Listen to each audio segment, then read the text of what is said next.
నమస్కారం. నా పేరు డాక్టర్ కె సతీష్ కుమార్. ఈ వీడియోలో సాసా యాప్ ని మొబైల్లో ఏ విధంగా ఇన్స్టాల్ చేసుకోవాలి అనే విషయం గురించి ఈ వీడియోలో తెలుసుకుందాం. ముందుగా గూగుల్ క్రోమ్ బ్రౌజర్ మీద క్లిక్ చేయవలసి ఉంటుంది.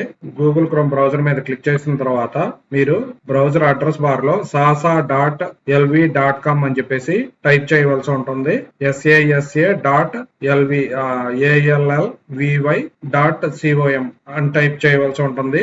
ఇలా టైప్ చేసిన తర్వాత మనకి ఇది ఓపెన్ అవడం జరిగింది. వెబ్ పేజ్ అనేది ఇక్కడ లాగిన్ పక్కన 3 ప్యారలల్ బార్స్ అయితే చూపించడం జరిగింది. వీటి మీద క్లిక్ చేయాలి. ఇలా క్లిక్ చేసిన తర్వాత కింద మనకి కార్నర్ లో రైట్ సైడ్ కార్నర్ లో మొబైల్ యాప్ డౌన్లోడ్ అని చెప్పేసి ఒక ఆప్షన్ అయితే ఇవ్వటం జరిగింది. దాని మీద క్లిక్ చేయాలి. ఇలా క్లిక్ చేసిన తర్వాత మనకి మొబైల్ యాప్ అనేది డౌన్లోడ్ అవటం జరుగుతుంది. ఇక్కడ డౌన్లోడ్ ఎనీవే మీద క్లిక్ చేయవలసి ఉంటుంది. డౌన్లోడింగ్ ఫైల్ అని చెప్పేసి మనకు ఆప్షన్ అయితే రావటం జరిగింది. ఫైల్ డౌన్లోడెడ్ అని చెప్పేసి రావటం జరిగింది. ఓపెన్ మీద క్లిక్ చేయాలి. ఇలా క్లిక్ చేసిన తర్వాత do you want to install this app అని చెప్పేసి డైలాగ్ బాక్స్ ఓపెన్ అవటం జరిగింది. ఇన్స్టాల్ మీద క్లిక్ చేయాలి. అప్లికేషన్ ఇన్స్టాల్ అని చెప్పేసి రావటం జరిగింది.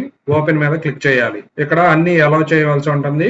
Allow Sasa to take pictures and record video అని చెప్పేసి రావటం జరిగింది. వైల్ యూజింగ్ ద యాప్ అని చెప్పి క్లిక్ చేయాలి. అదే విధంగా లొకేషన్ డివైస్ లొకేషన్ చెప్పేసి రావటం జరిగింది. వైల్ యూజింగ్ ద యాప్ మీద క్లిక్ చేయాలి. అదే విధంగా టు మేనేజ్ ఫోన్ కాల్స్ అని చెప్పేసి రావటం జరిగింది. అలౌ మీద క్లిక్ చేయాలి. ఇలా క్లిక్ చేసిన తర్వాత మనకి మొబైల్ యాప్ లో సాసా యాప్ అనేది ఇన్స్టాల్ అయిపోవడం జరుగుతుంది. ఇక్కడ మీ యొక్క యూజర్ ఐడి పాస్వర్డ్ పెట్టి లాగిన్ అవ్వాల్సి ఉంటుంది. అదే విధంగా క్యాప్చాని ఎంట్రీ చేసి లాగిన్ మీద క్లిక్ చేయాలి. ఇలా లాగిన్ మీద క్లిక్ చేసిన తర్వాత మీరు చేసినటువంటి యాక్టివిటీస్ ఎవ్రీ థర్డ్ సాటర్డే ఒక మంత్ లో మీరు చేసినటువంటి యాక్టివిటీస్ ఫొటోస్ అన్ని కూడా ఇందులో అయితే అప్లోడ్ చేయవలసి ఉంటుంది. ఈ విధంగా సాసా యాప్ ని మన మొబైల్లో ఇన్స్టాల్ చేసుకోవాల్సి ఉంటుంది. Thank you very much.